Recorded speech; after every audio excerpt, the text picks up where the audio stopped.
I searched all over the world. Welcome to another episode of How I Discovered My Gift with yours truly, David D. Simons.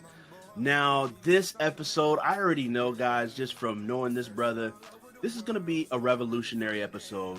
This is going to be an earmarked episode. This is going to be a bookmark episode. I just know it. I can see it already. But let me tell you about our guest today, Brian Adamson, who's a God-fearing man, a husband, father, and fitness advocate. He is a real estate investing mentor serving students all over the world, and a man committed to helping people change their lives every day through real estate investing.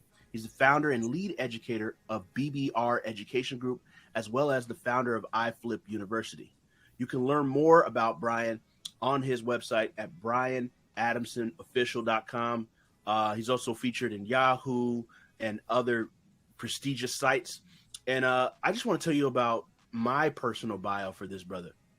So Brian and I had the opportunity to connect over some months here and just become instant brothers. And the thing I observe about Brian that I really admire is just his authenticity of who he is. And he's gone through, as you'll hear in his journey, different challenges and different things, but it's made his character something that you rarely see in life today. People with outstanding character, outstanding leadership. They're not swayed by the crowd. They're not swayed by what everyone else is doing. He's really, really focused. And then the other part of it is that this brother has a focus and a dedication and a commitment that I've rarely seen in people, a go-getter attitude.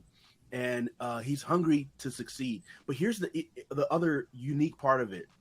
Hungry to succeed, but so steered by God, right? He allows God to steer his ambition and to steer his drive, and that's what makes him a unique, beautiful soul, man. And I'm just so blessed to have a friendship and a brotherhood with this brother on the show. Brian, thank you for coming on the show. Thank you, man. And bro, you already got me over here misty-eyed, man. I appreciate the warm sentiment. Yeah, much appreciated, bro. No doubt, man. No doubt. Well, I have the benefit of getting to hear of the journey, and I want you to take our listeners through your journey, taking them through, growing up in Detroit and then going into college, of course, and that whole experience and where you get introduced into real estate and that whole journey, man. Yeah, man. I as you mentioned, born and raised in Detroit. Grew up, my parents were blue collar. My dad was a firefighter for 30 years for City of Detroit before retiring. My mom was a cashier at a grocery store for 25 years. And so work ethic was something that was instilled in me at a young age, right? I think I got my first job at 12, sweeping up here in the barbershop, and so, I always had this infatuation for money. And I think right around that age of 12, I knew I was going to be a money guy. And that clearly meant something different to me then than it does now. I understand that I'm an financial instrument, an asset for the kingdom. But at that time, it was like, I know I'm supposed to make money. And so my pursuit of starting to make money on my own started up sweeping up here at the barbershop. And then it led to other, small jobs, Boys and Girls Club, et cetera. And none of that was really moving the needle enough. And unfortunately, I made some bad decisions, and, the people that I saw that was making the kind of money that I wanted to make were those, in the streets and hustling. And so, I took that path and found myself, in trouble at the age of 17. I was looking at a 4 to 10 year felony my senior year in high school, just months before graduating to go to college on what at that time was a full ride academic scholarship. As one could imagine, I was pretty distracted, with not knowing what the situation was going to be with my freedom. And all the while, my now wife, then girlfriend, also got pregnant. So this transition from 17 to 18 years old, 4 to 10 year felony, left my mom's house at 17, baby on the way at 18, and now flunking out of college on a full ride academic scholarship. And so I was in a dark place, to say the least. And, by God's grace and my ignorance, I found Christ through that process. And, that it started out as fire insurance, if I had to be honest, right? I just believe hell was real, and that was probably a place I was headed. But I also believed in God. And you know, again, just through my ignorance and his grace, he started to do some things in me, and, you know, didn't have to end up going to prison, got on the other side of that case, fully expunged from my record, got rematriculated back into college. You know, fast forward today, we got a beautiful 20, soon to be 21-year-old daughter who is on her way to doctor of chiropractic program here in the next couple of months. So, I mean, my life has been amazing, right? In lieu of, you know, all of the strongholds and shortfalls early on. But again, it's just my testimony to God and his grace and his mercy on my life, and that he's even blessed me to still have a unique purpose that he designed for me through all of my ignorance. It's just, it amazes me daily when I think about the fact that I tried my very best to throw my life away, and all the while he was just the ultimate redeemer of it all. So I'm grateful for that, bro. Wow. What a journey, man. And I know listeners hearing your story might probably have quite a few questions. And so I didn't know about the part of academic scholarship, full ride. Goodness. So you were intelligent, man. I know you're intelligent, but goodness, I mean, like, it was already there from a young age. So talk to me about that part, right? Because here you are, you know, most people that get in trouble don't get full rides. Yeah, you know, I believed in academia, you know, and I was just always gifted in class, and I always had a photographic memory. So I wouldn't sit here and just act like I was just this like genius in the classroom, right? I wasn't that guy. I was just, so when I took an Enneagram test, I scored as a 99 as an achiever. So some of my innate God-given gifts are just that whatever's in front of me, I know how to execute. And so school was one of those things. I just got really good at knowing how to execute. I understood the dynamics of what the deliverables were. I understood the nuance of the teacher and what their expectations were. And I just knew how to execute. And so that's funny that you say that. But yeah, when I look back on it, that's really what it was. It's in my nature that whatever the task is in front of me, I'm going to figure out all the pieces and the dynamics. I'm going to leverage those that I can, and then I'm going to figure out a way to go out and execute. Wow. That brings me to the question about your gift, man. What do you think is your most dominant gift? You know, I would say it vacillates between, okay, I'll pick one.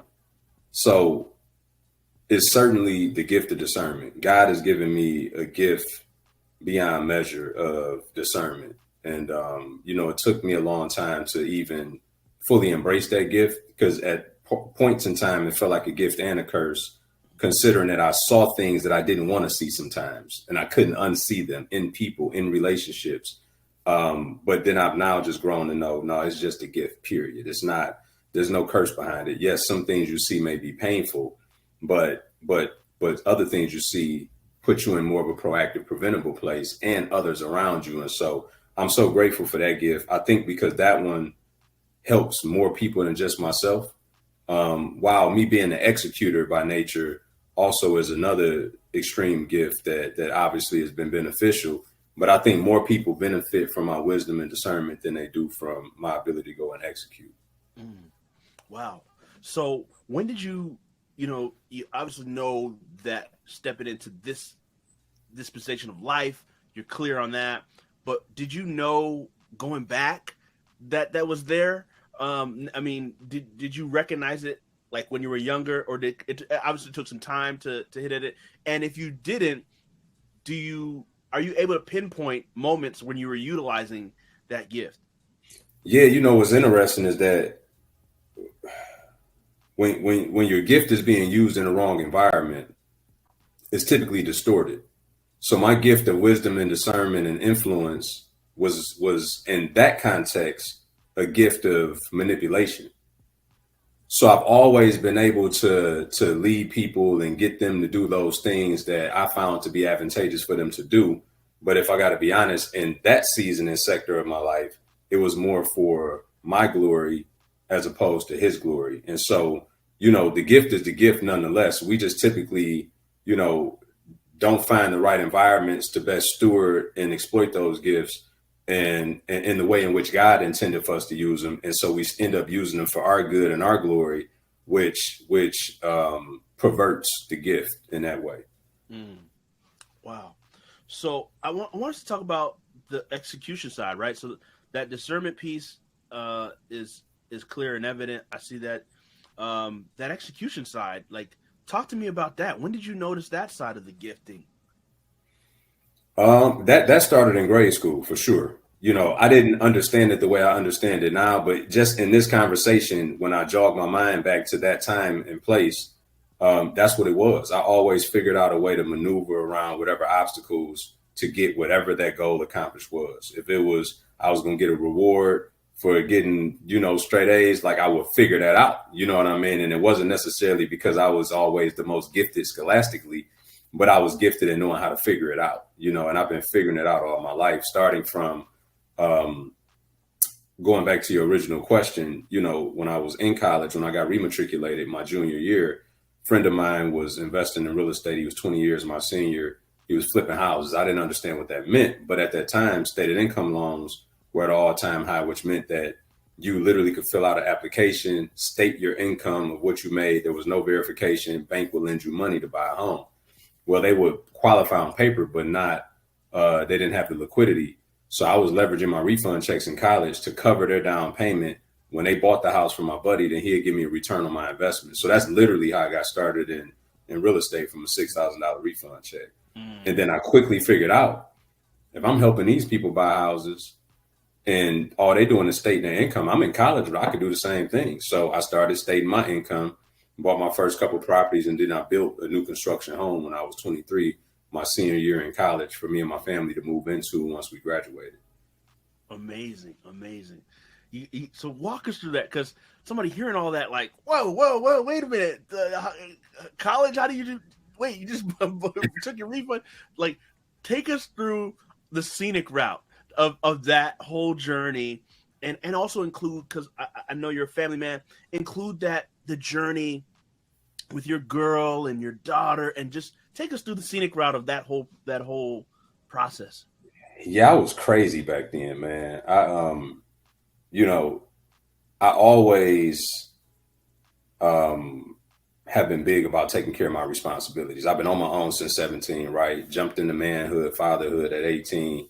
So I do those things by default as a provider. Who I needed to become to be the best version of me for them, I think was probably the most interesting part about my journey. But back then, I provided like nobody's business.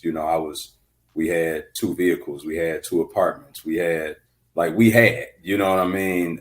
From a very young age. And that's, again, those things I think just are innate gifts of mine. Like, I don't even, things that people think and find challenging, I just do. Right. Because it's like, well, this is what we need to do. Like, no different than, now I own over 100 apartment units and done over 100 fix and flips. And people get enamored with that part. For me, I'm not enamored by that, because I'm like, if I sign up to be a real estate investor, I should have some statistics, right? The thing that I find most endearing about my accomplishments is the fact that I've been able to package and deliver all of what I've learned over the last almost 2 decades, and now give that to other individuals all over the world, as you intimated, and watch them go and build the lives that they want for themselves. To me, that's a wow moment, because I expect certain things for myself. That one I did not expect for me at all. I had no aspiration on becoming, a public figure. As I mentioned, I was in the streets, so I kind of had that mentality of stay in the background, take care of your business, stay out the way. And God had a different plan, man. He needed to pull me out front and give me a platform. And I'm not confused as to why he gave it to me, because it was nothing that I desired to do. This was truly his heart desire. Deep, dude. So you get this refund check, and you take this refund check, you help your buddy. Like talk to me how this real estate opportunity came about. It's like, were you in the right place at the right time? Because like you said, you just, so I imagine you just got back into good standing with college, right? Mm-hmm. And like, I want the detail, man. Like how did... Yeah. What's funny, a quick thing about the college piece that I think is helpful. So I left I left college. Obviously, I flunked out. I got a 0.0, literally, right? I withdrew from the couple of classes that I was doing horrible in. The ones that I was doing great in, I ended up failing those because I was missing so much school. When I go back, my first semester back to college, when I get rematriculated, I get a 4.0. Right. So, and I don't share that because that means something to me. I share that because I think it means something to the viewers to understand that it's all a mindset thing. Right. I was just as capable at that other point in time of doing the very thing that I did when I got a second opportunity to do so. And so, regardless of what it is that you may be faced with and challenged with that may seem to be a failure at one point in time, don't let that define everything. Just let that define that moment. Because when you get your second opportunity, the outcome could be to the very extremely different, And but yeah, my buddy, he was a mutual friend of like our quote unquote network that I was a part of, right? And I had really I knew that he did real estate, but again, at that time, that really wasn't of my interest per se. And when he presented the opportunity, I think I was just one of a few people that he called. To be honest, I wasn't like the go-to. It was just like, hey, if you want to get it started in real estate, I got a chance for you. And I called my buddy. He went in on the deal with me, and that was the start of what I didn't know 17 years later would not only change my family, my generations to come, but then other people's lives all over the world. Like it's unbelievable. Les Brown said it best when he said, start where you are, because if you try to figure all the rest of that out, you would never start. Right. I had to capitalize on that thing that was put in front of me at that very time. Wow. So you work on that deal, and then how do you go from there to that first property? Yeah, for me, it's back to execution, right? So I'm looking around and I'm like, okay, I appreciate this aspect of how I got started, but these people are somehow qualifying for properties with no job or whatever their situation was. And I'm like, I got decent credit. I meet the credit requirement. Like I could go start buying my own property. And that's what I did, while I was in college. So I bought 2 or 3 rental properties before I graduated college. And then what happened was I built that new construction home, and everything in 2008 I was upside down. So I graduated in 2007, got married in 2007, 2008. We had lost 40% of our market value just that fast from a house that we had built. And, this is where naivete kind of played in my favor, because all these properties I did deed in lieu of foreclosure, short sale, different exit strategies to get from up under the bad debt, as many other Americans were doing at that time. But I wasn't jaded yet, right? So when everybody was pulling out, like I'm getting out of here, from 2008 to 10, I bought over 20 rental properties cash because the market was compressed. And I'm looking like, well, this $140,000 property 3 years ago is now 28 grand. I want to do more of this. You know what I'm saying? So it was, that was one of the rare occasions where ignorance played in my benefit, that, I wasn't jaded and scared like everybody else. I was being even more opportunistic because the opportunities were so much cheaper.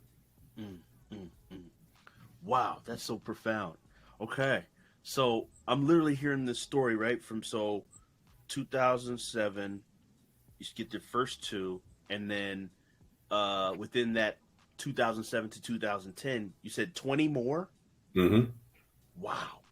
And then, if I remember correctly from a conversation we had, maybe one or multiple, was like a ridiculous return, like a 10x or down the line that you sold it when you sold it. Oh, for sure.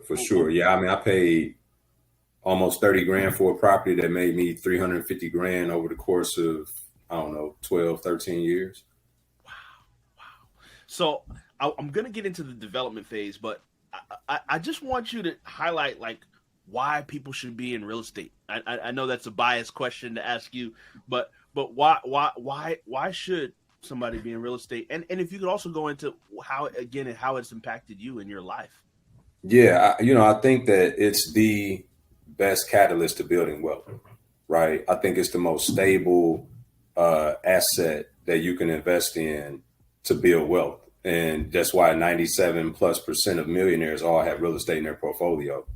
And, you know, it's making a distinction between, it's not just about owning a home though, right? I think society tells us that, you know, don't rent, go out, own a home. I'm not saying there's nothing wrong with owning a home, but you need to understand that your house is your biggest liability. It's not an asset, right? The definition of an asset is something that pays you. The definition of a liability is something that you pay for. So contrary to what society and everybody is telling you, this home, your primary residence, is only an asset if you rent it for a profit, if you sell it for a profit, or if you leverage against the equity, do a home equity line of credit, cash out refinance, to then take that money, put it in the market to go create more money.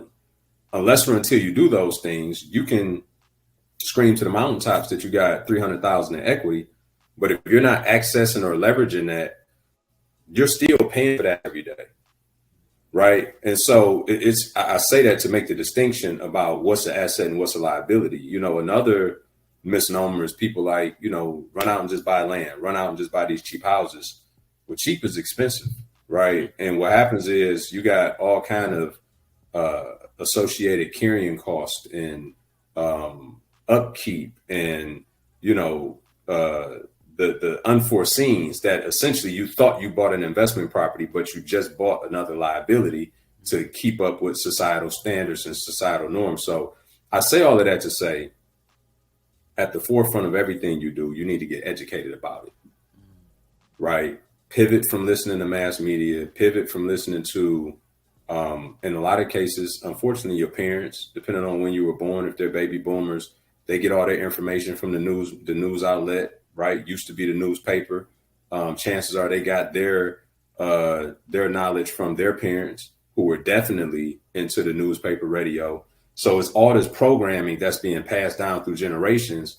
And so you think going to college, getting a job, getting a house, couple cars and a couple children.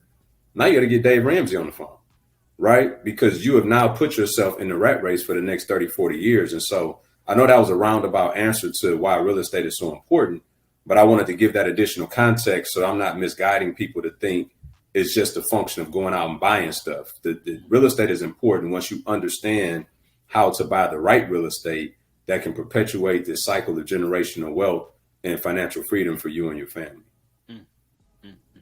Bars.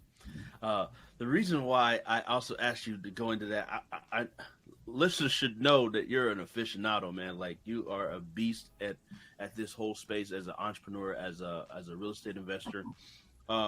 But there's a development that you had to go through. And so in this show, we really highlight the 3 phases of purpose, which is discovering, developing, and then eventually distributing or marketing that gift. But you had to go through some development to get to where you are.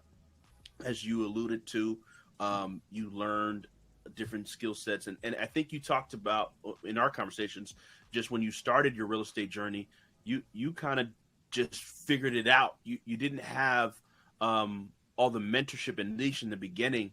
And could you just speak to the importance of 2 things? One is your own personal development and how you developed your mindset and who you are to where it is today. And the second part of it is the impact of mentorship on your development. Yeah. You know, for the first 8 years, I didn't have a mentor, and it wasn't because I didn't want one. It's because I didn't know they existed. Right. This is why proximity is so important. You know, here I am doing new things with the same peer group. And so I was being exposed to opportunity, but I wasn't being exposed to environment. And that was a big impediment for me because it cost me millions of dollars of not having a mentor. Okay. Just to give more context to that, because people will be like, huh? So, 2008 to 10, I bought all these rental properties. Well, because I didn't have the education, while I did do the common sense stuff to get the properties rentable, and was making money, but I didn't plan for the roofs and the HVACs and the basement dig ups I didn't plan for all of these catastrophic failures that happen within a home, especially when you have tenants living in it.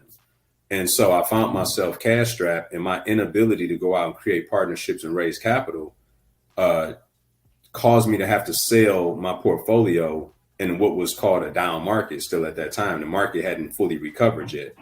And what happens is real estate happens in cycles, right? So every 8 to 12 years, you have a contraction, and then you buy things at the bottom of the market and you ride the market up and you exit at the top. This is how the wealthy continue to get wealthy in real estate. So because I had to abort that process much sooner, sold my portfolio in the down market. Had I held that portfolio until the start of COVID in 2020, where the next market cycle was about to happen before the pandemic, I would have made like 2.8 million bucks. So the ignorance cost me. Ignorance is expensive and we can't afford it. Like it literally cost me a couple million bucks from not having the right wherewithal, acumen, and environment and network around me. So, that's one example of why mentorship is so important. So when I finally got exposed to mentorship, found like a infomercial one night, led me to a free thing. I was the perfect prospect because I had never been to anything like that. So, I go to the free thing and I'm drinking the juice. And then I go to the 3-day thing and I'm like, man, this is like unbelievable, And I remember going home telling my wife during lunch, I was like, I think I'm gonna sign up for this program.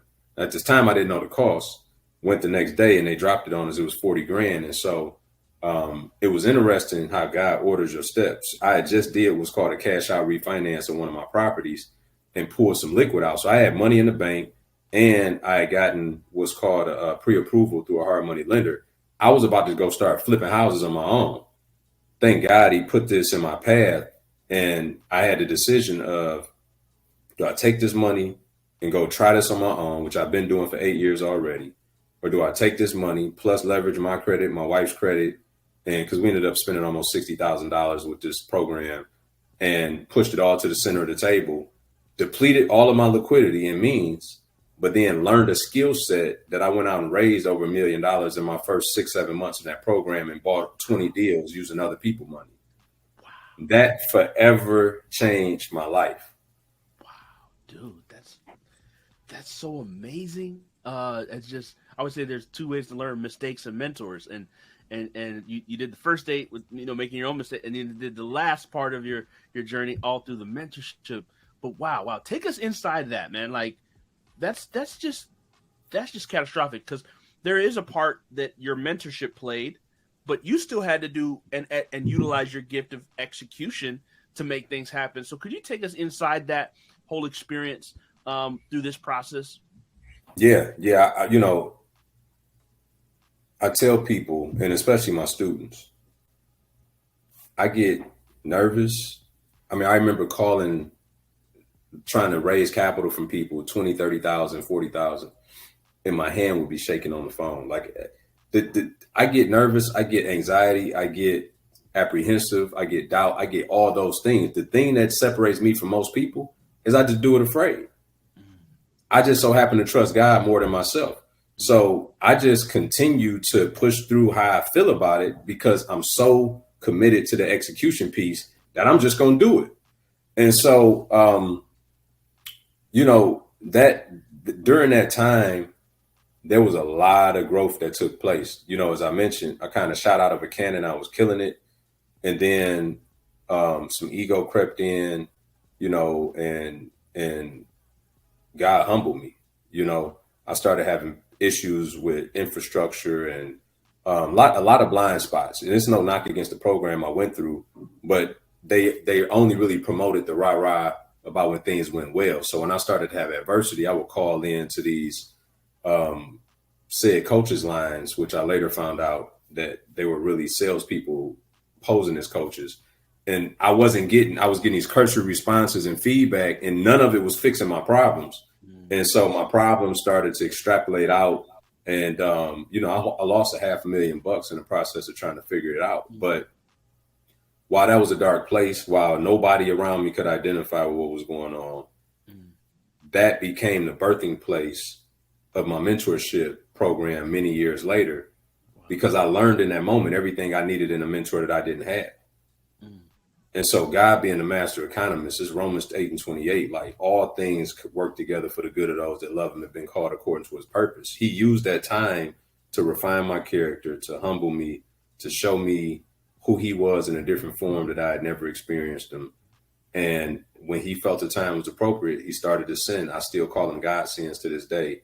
And they work for me in different capacities in my business, even all these years later. And they helped me put my infrastructure together, solidify things, and in position to make millions of dollars thereafter. And then we were able to kind of launch the mentorship program on the heels of all of it. Wow, brother. Take me back to, because you glossed over it because you've been able to heal from that, but not everybody just heal from losing $500,000, right? Take us through that. Like it's amazing what God did to refine you through that process. But I'm sure losing that, how did you feel emotionally? What was going on? Depressed. Drinking was elevated. It was a dark time, but I'm so stubborn. Very, very seldom is there an ED at the end of anything that I do, right? It's always ing, which means that it's moving. And so while I was failing, I was still expanding at the same time. It was really crazy, the duality of what was going on. I was depressed and contracted internally, but yet I still was pushing and trying to create new opportunity and breathe new life into this dead situation. And so it was a lot of leaning on him. It was a lot of trusting him. It was a lot of dying to oneself to be more like him. I had to purge some people that were around me at that time that worked for me, who were stealing from me, taking advantage, and not to their own fault. The way in which I was set up gave them opportunity to do so. And just some expensive learning lessons. But again, it was all requisite because now our program is so different than most out there, because we don't really teach so much about what to do when things go right. We teach all of these mitigation points to insulate you from those things going wrong. So it really became the most beautiful part of my journey. And I know people like, huh? Like, yeah, that losing that $500,000 was probably one of the most beautiful parts in my whole journey. Wow, man. What a perspective. What a perspective. So, Brian, you have to have a certain level of discipline to accomplish all these things. The over 100 flips, over 100 apartment units.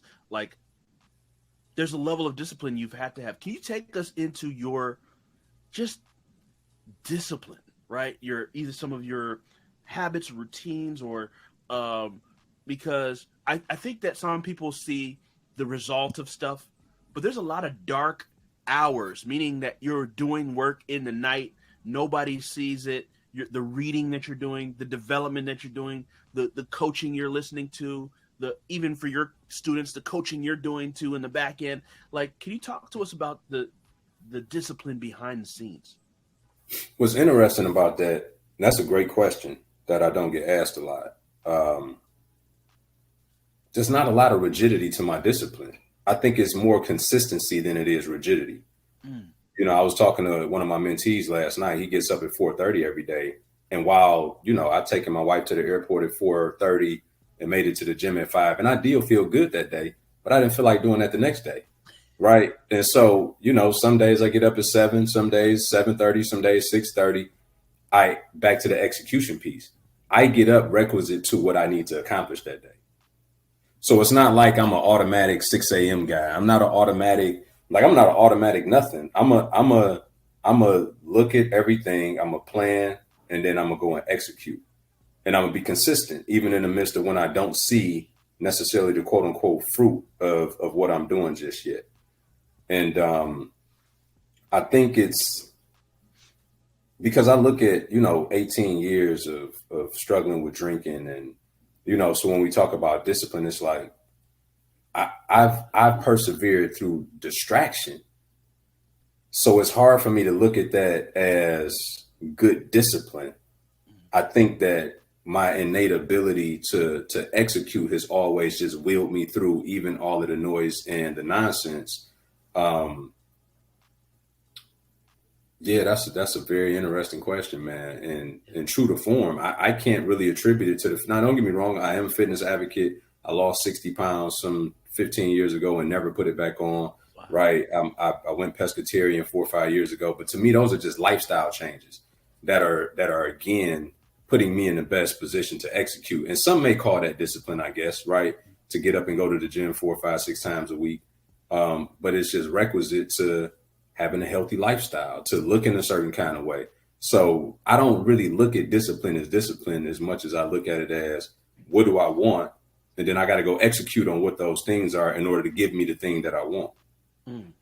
Take us, I want to go into the mind like Inception, man. Take us inside Brian's head in execution mode. What does that look like? Like, what is that, you know? It looks like there's always a solution to the problem. Like there's always a solution to the problem. And the thing that I would say is different now in my life than it used to be is that I will go to any length to figure out that solution. Now I submit to God to help me figure out that solution. That's the finite difference in the way in which I attack things now. My perspective is the same. My posture is different. Wow. Well put. Perspective is the same. The posture is different. So in this development process, you know, like you said, you went through some character fine tuning. Talk to me about your relationship with God, man, and just like I said, something I always admire about you, and just talk to me about that perspective and how you've allowed that perspective and posture to change, and what has transpired, if you will, with the relationship with God involved in not only just your personal day to day, but in your business and all who you are and everything you do. Yeah, you know, as my territory expanded, I needed him more and more, right? I think that the most faithful people on the planet are entrepreneurs, regardless of where they put their faith in or who they put their faith in, because every day we get up and seemingly we don't know where our next paycheck is coming from, right? So that causes a certain level of faith in something or somebody. Thank God for us, it happened to be Jesus. And so the more that, especially after I left the corporate world and really stepped out on faith, right, my dependency on him heightened to a level that I never could even imagine, right? Because somebody who works a W-2 job and gets a paycheck every 2 weeks, you kind of to some degree think that you're in control. You forget that God is even in control of that scenario because it's something that you do, and there's a instant gratification that happens every 2 weeks in the form of this 2-week contract they renew in the form of a paycheck that makes you feel like these things are happening in lieu of what you're doing. And to some degree, there's some truth to that. But at the very same time, it's not. But when you step away from that environment and you literally up every day and don't know where your next check is coming, and I'm saying this tongue in cheek, right? For you get it that we have things in place, but I'm saying it to paint the picture for the listener, that you got a different kind of dependency on God, or you should have, I should say. Some still look at it from them and from their vantage. For me, I'm completely aware of who's in control and who I need to consult with. And, you know, there's been seasons in my life where I've been rich and what I would say miserable because I was forcing things to happen because of my will that was juxtaposed his will. And so I had the financial success, but I didn't have the peace that transcends all understanding. I didn't have the fruits of the spirit because, you know, seed and harvest is principle. People ask all the time, like, so why are bad people rich? It's like, because seed and harvest is not only a biblical principle, it's a world principle. And if you sow enough seed, you will reap a harvest. Now, the quality of that harvest is predicated on the type of seed that you planted. And so I planted some seeds that had harvest that weren't the best for me personally, for me ethically, for me morally. And I had to live with the consequence of that, right? And so now, rather than do do-overs and try to rush what I think my time is and success should be, I just submit to him, because at the end of the day, you know, scripture tells us his purpose prevails anyway. So if his purpose prevails, then why wouldn't I just align with that, regardless of, I'd rather be working on the right things in the right season, even though that may be counterintuitive to what I think I should be doing, than, you know, to continue to go against his will and his nature and to only have to do a do-over anyway, you know? So that's kind of my philosophy. I'm just at this point, you know, I'll be 40 this year. I'm over the do-overs, you know, and I want to, as much grace as he's given me to even put me in the position I'm in now, I'm more focused on, you know, getting a yes from him and obeying as much as possible. And I know that the real fruit holistically will happen in my life. So as long as I surrender to his will. And so for me, just to put a italics on that, you know, the real turning point for me after 18 years of walking with him, 1 foot in, 1 foot out, drinking, partying, doing my thing, is when I stopped drinking. That's when the Wi-Fi signal was no more interrupted, and I was constantly plugged in, and I was sensitive to the Holy Spirit, and I wasn't quenching the Spirit anymore, to where I could hear from him clearly. And that's when he's done. I mean, in these last 4 or 5 years, I've outpaced my entire walk with him my whole life. Wow. If you don't mind, could you speak on, because that's a battle that some face openly, some face secretly, with alcohol. How did you climb out of that experience? I know God was at the center and through, but if you could share for somebody who maybe listened to this, who's struggling with this right now. Yeah. I didn't listen for years. Like, I would be at church, it'd be a sermon about, you know, drunkenness and things of that nature. And and I could feel Holy Spirit poking me, but then I get out of there and go quench his spirit, right? The more that we suppress him inside of us, we'll get him to stop talking, but that's still not for our best interest either. And so I ran for years from it, because I always felt like it was fundamentally a part of me enjoying life. Like, you know, I go to a ball game, we drink, and if I go to a birthday party, it just became a fundamental part of anything that I did recreational, and a time pass, right? And so I just, as much as I knew it to be wrong, in my mind, I would justify that it was still okay. You know what I'm saying? Like, because I was still doing, when you put the Franklin T out and you're like, but if I look at the good I'm doing, if I look at right. And so we can justify and rationale all these things. But the bottom line is his word, and he means what he says. And even for those that necessarily, you know, don't think they have a problem, James talks about, you know, how some things are sin specifically for individuals, right? Like, my wife can have a drink and it's not going to evoke certain things in her, nor is she going to get to a point of drunkenness. Whereas for me, like, I'm signing up for the party, you know what I mean? That's what we're doing. And so, and I got really good at it just being a part. Like, it didn't seem as an impediment in every, because I will go out and still execute, right? And will my way to that point. But what I would say is, I finally, it was when I remember clear as day. It was, my daughter was having a dance competition at this hotel, and parents, it was late at night, and we were hanging out, having a couple cocktails, and I didn't drink much at all that night, maybe 2 or 3 drinks. And the next day I woke up and I had this headache. Like, I could not, we were high up in this suite. So I thought maybe the altitude was messing with my head, because it was unbelievable, the type of headache I had in comparison to how much I had consumed. And I remember having a couple client calls and a team meeting with my team that day. I had to cancel a couple client calls. I'd had my team meeting from the tiki bar at the whole, trying to, you know, get rid of this hangover. And I woke up the next day and I was like, man, this is stupid. I literally was like, this is stupid. I ain't doing this no more. And I did a 6 or 7 day cleanse, which I always do at the start of the year anyway. And my wife and I, we went to our favorite Mexican restaurant. We sat there at the bar and I ordered dinner. She's like, "You're not getting a margarita?" I was like, "No." She's like, "You still doing your cleanse?" I said, "No, I'm through drinking." And it was literally that. Now, leading up to that, there were a couple sermons that I heard and some testimonies that Sarah Jakes Roberts, she talked about one about taking authority over your gift. And if you don't take authority over your gift, you allow people around you to use your gift under their authority.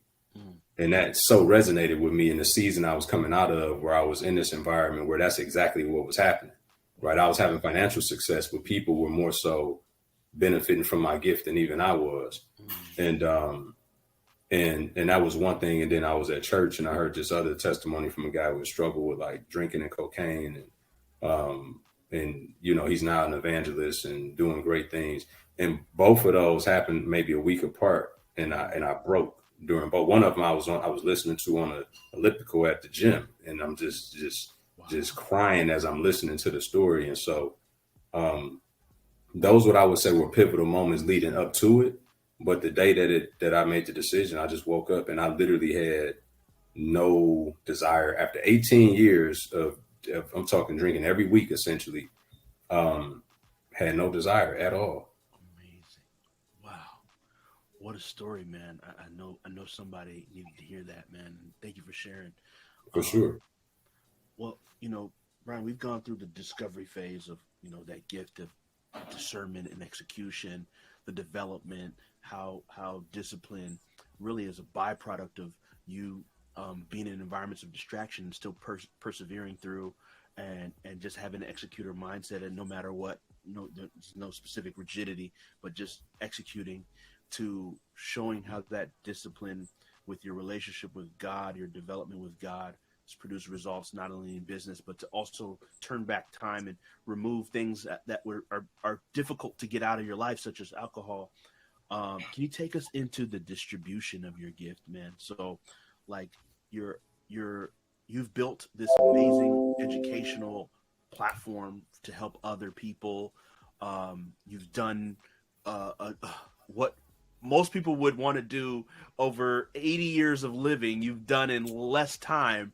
And so could you speak to, you know, how you distribute your gift in the sense of both in your business and your gifting? And I know you're a speaker and author, how you distribute your gift to the world, man. Yeah, I think I'm just very intentional, right? I really get up every day with the idea that, you know, I'm his vessel, and I try to keep it as clean as possible so that, you know, I can hear clearly and I can act on those things and opportunities that he puts in front of me. Because, you know, as our mutual mentor talks about, you know, when you look at Matthew 6:33, I believe the scripture is referencing that we do have dominion over a specific assignment, and within this assignment are people that we come in contact with every day. And so trying to be sensitive to, why am I coming in contact with these individuals? And then when I do, letting his light shine through me as much as possible. And so my mentorship style is very unorthodox, probably comparatively speaking to the world, while from an X's and O's perspective, we go very deep on execution and mitigating risks and all those things and analyzing. But then there's also that spiritual element to it. You know, I talked to a couple of students the other day who were struggling a little bit, husband and wife, and at the core of it, they were trying to have too much control, and control is the antithesis of faith. And I just asked them, I'm like, you know, you worried about whether you're going to have the money for the deal, and that's keeping you from actually getting the deal, when your job is to get the deal. His job is to make the provision. So you're trying to do his job. And so, you know, most can't probably resonate with that. But the truth is that you're not supposed to have it all figured out. Because if we did, we wouldn't have any need for faith.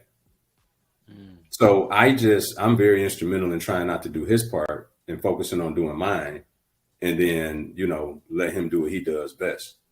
And, so in my personal life, I'm an elder at the church. I'm just me everywhere I go.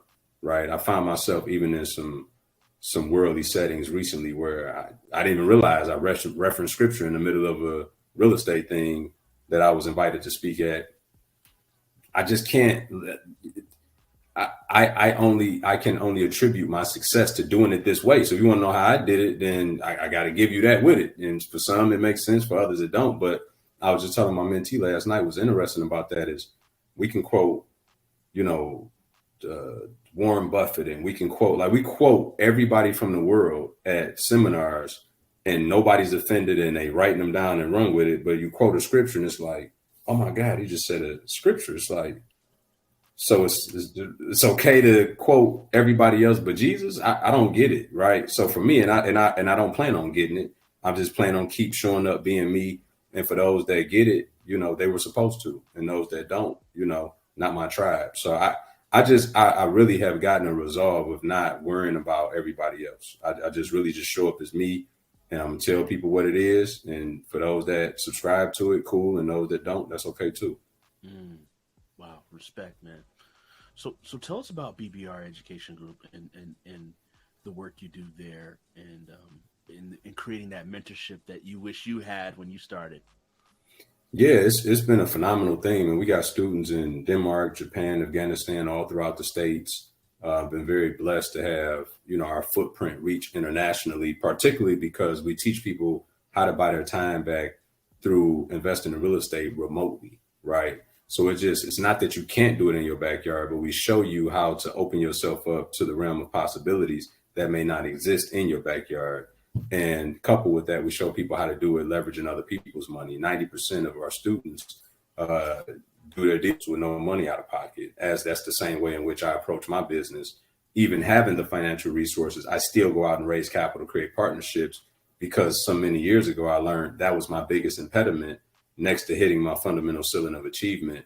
Those were the two things that held me back. And so I made a vow to myself to not allow those two things ever to hold me back again, which is why I continue to invest in personal development, business development, as well as go out and create partnerships, raise capital, so that those two things are never two limitations in my life. And I instilled that into all of our mentees so that they don't have those impediments either. Respect, man. So you teach investing remotely, but you also have, various methods. All the different ways that people can make money in real estate.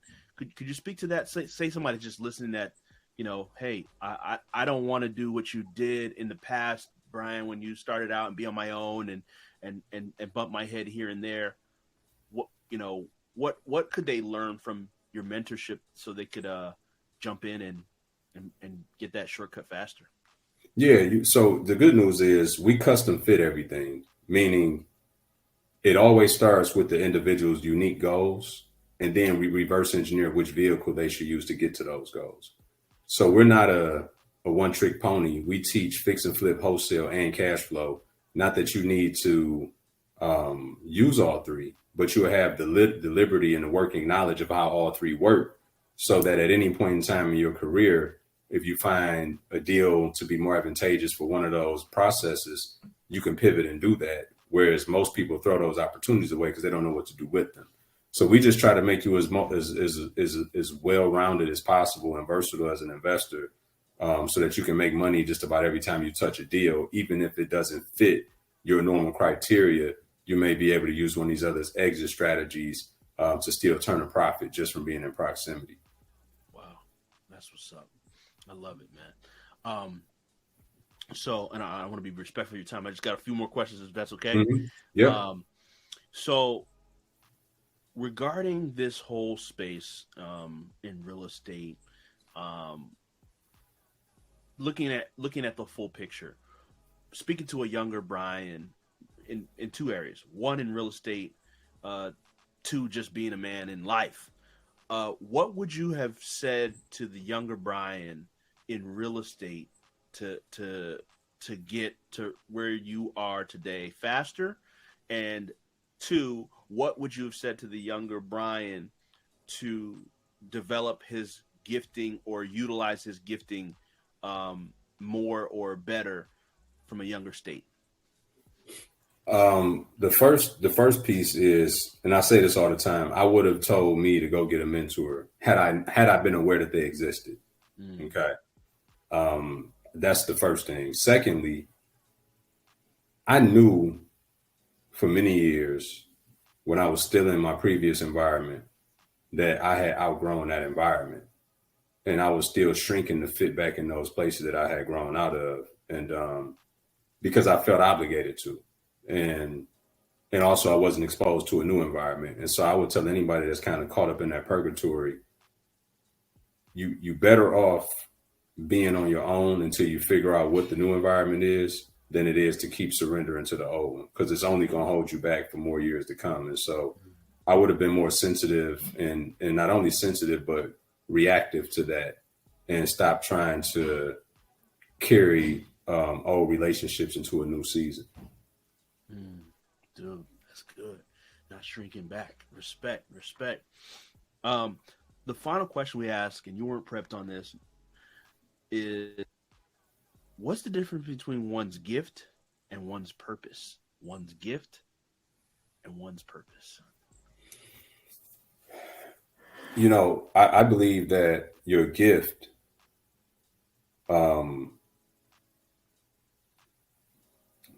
is interesting because, as I mentioned earlier, while the intent of your gift is to be used for your good and God's glory, your gift can be manipulated to being for your good and your glory. Your purpose can't, though, because you didn't give yourself your purpose. Neither did you give yourself your gift, but you don't, like, God is in total control of your purpose. And you only figure that out by surrendering to him and uncovering that mystery of what your purpose is. Like, it's interesting. I was telling one of my mentors the other day, right now, I know I'm walking in my purpose, but I can't articulate to you what my purpose is. Wow. And he told me, he said, you know why, right? I said, no. Excuse me.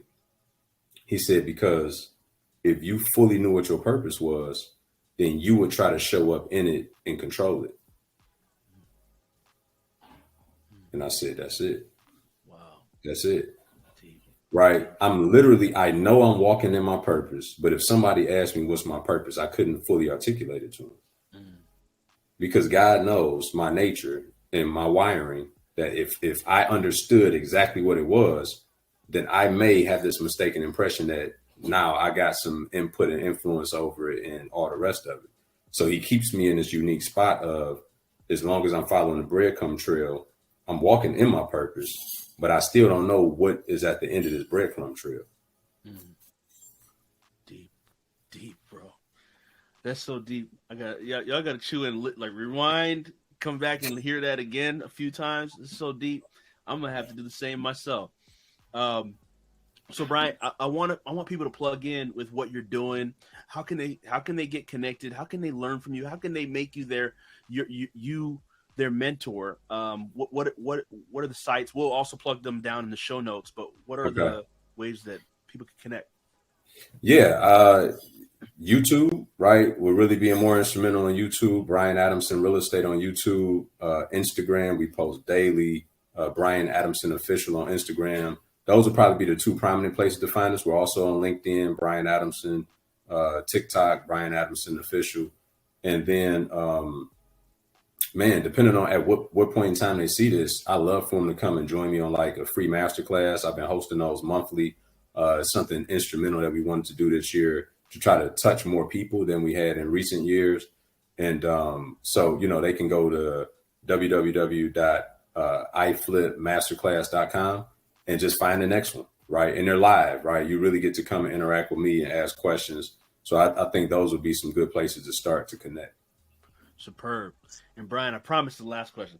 Is there anything that's on your heart that I didn't ask you about that, you'd like to share with those? Yeah. If you're not using your gift, if you don't know what your gift is, I'll give you two different remedies. One is start thinking about the things that people closest to you probably tease you most about. See, when people can't understand and appreciate your gift, they typically weaponize it. So maybe you're very articulate, but you get teased for talking too proper, right? You could be an extremely blessed communicator, but those around you, because they don't have your gift, they identify it as something and they tease you about it, right? And these are things that you've done seemingly effortless since a child. The second part of that is to start seeking God and asking him, what is your gift and what is your purpose? And start to let him to reveal those things to you, because most of us have defaulted into working for a living and doing all these things that we have to do, that we forget that, well, in the midst of what we have to do, God gave us a specific purpose in life that we get to do. And so, you know, I don't care where anybody is at. As long as you have breath in your lungs, that means you still have purpose. And it's up to you to go and seek and figure that out. Beautiful. Beautifully stated. Thank you for sharing, brother. And thank you for being on the show and blessing the people, man, with so much wisdom and knowledge. There's so much that they're going to have to dig from the wealth of information you shared today. So thank you. Appreciate you for having me, my brother. No doubt.